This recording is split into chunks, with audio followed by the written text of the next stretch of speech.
बिहार सरकार 2 लाख से ज़्यादा शिक्षकों की बहाली करने वाली है और सबसे खास बात यह है कि इसके लिए नई नियमावली बनाई गई है और बीपीएससी के जरिए शिक्षकों की बहाली होगी। सरकार अपनी पीठ थपथपा रही है कि जो वादा उसने किया था रोजी और रोजगार को लेकर, उस राह पर वो आगे बढ़ चुकी है। लेकिन जिन अभ्यर्थियों को नौकरी मिलने वाली है वही इस प्रक्रिया का, वही इस नियमावली का विरोध कर रहे हैं। क्यों विरोध कर रहे हैं, सीधे हम उन्हीं से जानेंगे।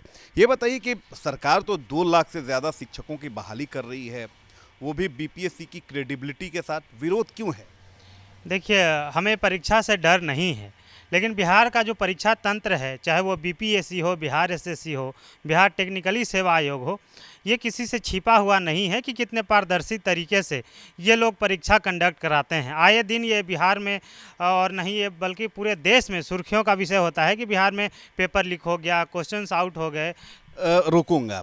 बीपीएससी परीक्षा करा रही है, इससे विरोध है या अब जो पहले से आपकी नाराजगी है उसका विरोध है? नहीं, बिल्कुल पहले से जो हमारी नाराज़गी है, चूँकि 4 साल से हम लोग सीटेट, बीटेट और एस्टेट तीनों परीक्षा उत्तीर्ण कर करके और हम लोग बहाली का इंतज़ार कर रहे थे। अनायास हम लोग पर एक और परीक्षा थोपा जा रहा है जो कहीं से उचित नहीं है। आज बिहार के माननीय शिक्षा मंत्री, जो कि स्वयं एक प्रोफेसर हैं, उनसे फिर से यदि कहा जाए कि आप नेट की परीक्षा पुनः उत्तीर्ण कर लें, तो मुझे लगता है कि वे आज उस परीक्षा में उत्तीर्णता हासिल नहीं कर। आऊँगा आपके पास। ये बताइए कि क्या विरोध है? कि सरकार तो कह रही है कि हम तो नौकरी भी दे रहे हैं और बीपीएससी की क्रेडिबिलिटी है अपनी। ये सब बस टाल मटोल करने का एक तरीका है और जिस तरह से 4 साल से हमको अटका कर रखा गया है और अब नियुक्ति के नाम पर परीक्षा दिया गया है जो बेहद निंदनीय है। अगर आपको परीक्षा ही लेना था तो आज पहले बोल देते ना, जब 1 महीना पहले तक एजुकेशन मिनिस्टर श्योर नहीं थे कि इनको परीक्षा लेना है, तो अब फिर एक परीक्षा ला देना, थोप देना, ये सही नहीं है। आप बोले थे कि नियमावली आएगी और नियुक्ति होगी, आप ये नहीं बोले थे कि परीक्षा होगी। अगर आप परीक्षा की बात करते तो हम लोग तैयारी अभी तक कर रहे होते। क्या विरोध है, क्यों नाराजगी है? सर, ऐसा है कि जब 4 साल से सरकार को परीक्षा ही लेना था तो यही चीज़ को पहले ही उनको करना था, ये हमारे विरोध है। और जो नियमावली का उन्होंने बोला था कि 2022 में हमारे स्कूल में सारे नियोजित के तौर पे हमें ज्वाइन किया जाएगा, तो 2022 तो गुजर गया, 2023 भी अभी उसमें एग्ज़ाम होगा, एग्ज़ाम के बाद में बीपीएससी से द्वारा लिया जा रहा है, तो उसका विरोध है कि हम लोग को ये क्या टाल मटोल करने का या फंसाने का। आप लोग को टाल मटोल लग रही है, क्या विरोध है? सरकार तो कह रही है कि हम तो बहुत ही पारदर्शी नीति अपना रहे हैं। सरकार तो बहुत पहले से ही अपनी पीठ थपथपा रही है। पहली कलम से 10 लाख नौकरियां के लिए कही गई थी माननीय उप मुख्यमंत्री जी के द्वारा। ये सरकार पढ़ाई, दवाई, सुनवाई, कार्रवाई की है, तो कार्रवाई लाठी के रूप में होती है और सुनवाई देखबे करते हैं कि सड़क पर हम लोग जा करके अपना हाथ पसार करके भीख मांगते हैं, ऐसा लग रहा है। इस देश में और इस राज्य में रहना गुनाह है क्या?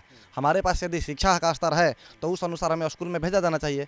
हम लोग लगभग 4 वर्ष से रोड पर हैं और सरकार को नौनिहाल बच्चों को भविष्य के देखते हुए बोर्ड पर हमें भेजने के लिए पहल करना चाहिए। तो ये एक नुमाइशें नई तरीक़े से लगाई जा रही है कि न रहेगा बाँस न बाजेगी बाँसुरी, क्योंकि ये 4 साल के बाद में जो सरकार का अल्टीमेटस और अपने आप अपनी लैंग्वेज को चेंज कर देना कहीं ना कहीं दर्शाता है कि उनकी नीयत और नीति में खोट है। अगर नीयत नीति में खोट नहीं होती तो बीपीएससी की जो परीक्षा के लिए बात किया जाता, 2000 जो इससे पहले 19 का नियमावली है उसी पर बहाली हो जाती, ऑनलाइन डोमिसाइल सेंट्रलाइज में केवल बदलाव किया जा सकता था। और जो ये परीक्षा के नाम लिया जा रहा है ना, बीपीएससी तो अपनी खुद परीक्षा संपूर्ण मतलब अच्छी तरीके से नहीं करा पाती है, वो खुद एक धांधली के चौपट में आ जा रही है। यानी सरकार लॉलीपॉप दे रही है। क्या लग रहा है अब आगे क्या आप लोग करेंगे? क्या विरोध आपने दर्ज कराया, शिक्षा मंत्री से मुलाकात की, क्या कुछ किया आपने? सर, हम लोगों ने विगत 4 वर्षों से, जैसा कि आप लोग भी जान रहे हैं कि हम लोग 4 वर्षों से वेट कर रहे हैं इस शिक्षा बहाली को लेकर के, 7th फेज को लेकर के, लेकिन कहीं से भी सरकार हम लोग को कहीं से भी कोई संतुष्ट बयान नहीं दे पाई है।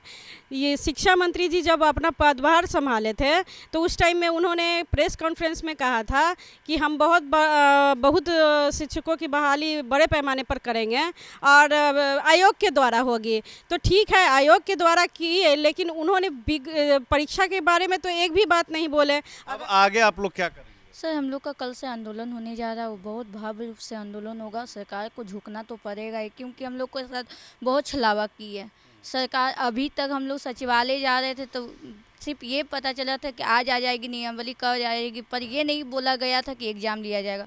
तो आप लोग अब घेरा डालो, डेरा डालो आंदोलन करने वाले हैं। क्या लग रहा है कि फिर सरकार सुनेगी? क्योंकि 4 साल में तो आप ही लोग के अनुसार सरकार नहीं सुन रही है। देखिए हम लोग अपना काम कर रहे हैं और पूरी मजबूती से अपनी बात सरकार तक पहुंचा रहे हैं। हमें आशा है कि हमारे जो प्रदेश के मुखिया हैं, हमारे युवा जो उप मुख्यमंत्री जी हैं, वे युवाओं के दर्द को समझेंगे और हमारी संवेदनाओं को वो समझेंगे।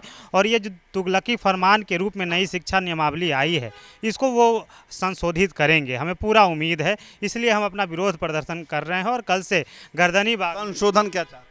संशोधन ये चाहते हैं कि आप जो परीक्षा की बात करते हैं वे 1 अप्रैल 2024 से वो लागू हो, चूँकि हम लोग 2019 से पास हैं, तो 7वें चरण में ये नियम लागू ना हो। अगली बार ज्वाइनिंग आप करा लें, उसके बाद हमें प्रोन्नति के लिए या चल रहे घेरा डालो डेरा डालो के तहत क्या करेंगे? हम लोग पूरे बिहार के जो शिक्षक अभ्यर्थी हैं गांव गिरवान प्रखंड जिलों से, वे अपना डेरा कल से गर्दनी बाग में डालेंगे और उसके बाद हम लोग शिक्षा मंत्री को भी घेरेंगे। बहुत बहुत धन्यवाद। तो देखिए कि ये सारे शिक्षक अभ्यर्थी हैं और 2023 की नियमावली का विरोध कर रहे हैं। साफ तौर पे इनकी मांग है कि इसमें संशोधन होना चाहिए और डिप्टी सीएम तेजस्वी यादव से इन सभी अभ्यर्थियों को उम्मीद है कि उन्होंने जो वादा किया था वो पूरा करेंगे। अगर सरकार इनकी मांगों पर खरा नहीं उतरती है, मांग नहीं मानती है, तो फिर ये घेरा डालो डेरा डालो अभियान की शुरुआत करेंगे। अब देखने वाली बात होती है कि सरकार इन अभ्यर्थियों को मांग पर कितना विचार करती है। वीडियो जर्नलिस्ट राकेश के साथ रितेश मिश्रा, न्यूज़ नेशन, पटना।